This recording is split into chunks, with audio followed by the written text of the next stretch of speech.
Bom dia, meus alunos queridos, bom dia a todos e a todas.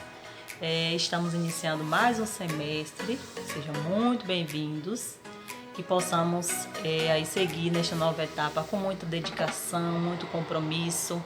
Graças a Deus estamos vivos, né? Muita saúde e que possamos estar juntinhos já já. Nossa aula de ciências começa agora. Vou passar um vídeo após minha fala aí para vocês assistirem.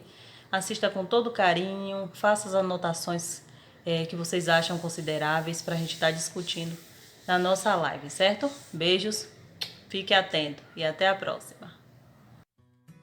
Opa, e aí? O nosso vídeo de hoje é sobre as propriedades da matéria. Então, roda a vinheta.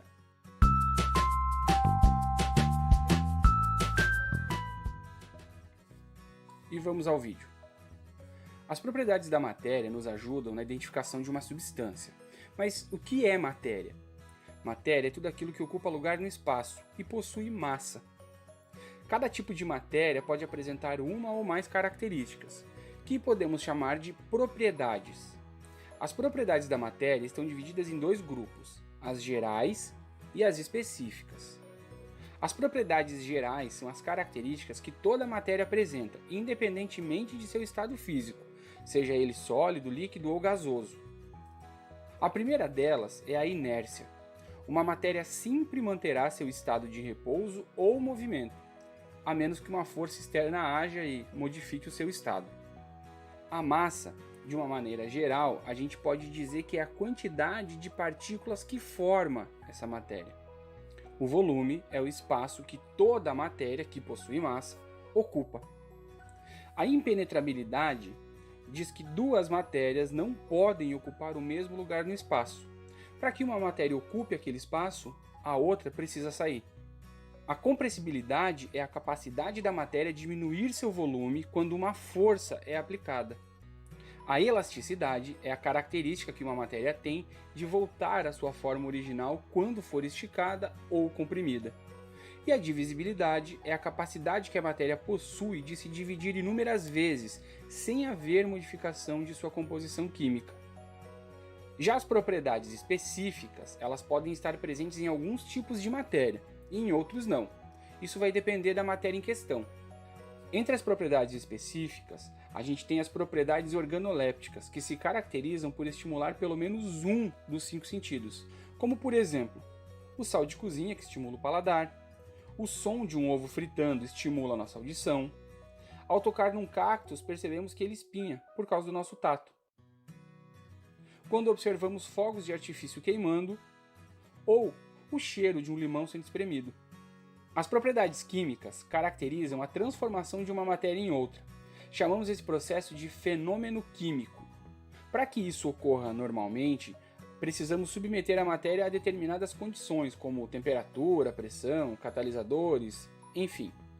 Uma matéria só se transforma em outra quando apresenta uma característica química em comum, como os átomos do mesmo elemento, por exemplo. Se quisermos transformar leite em queijo, é possível. Mas ferro em ouro, não. As propriedades físicas são demonstradas em experimentos. A solubilidade é a capacidade que certa matéria tem de dissolver outra, por exemplo, a água dissolvendo o açúcar.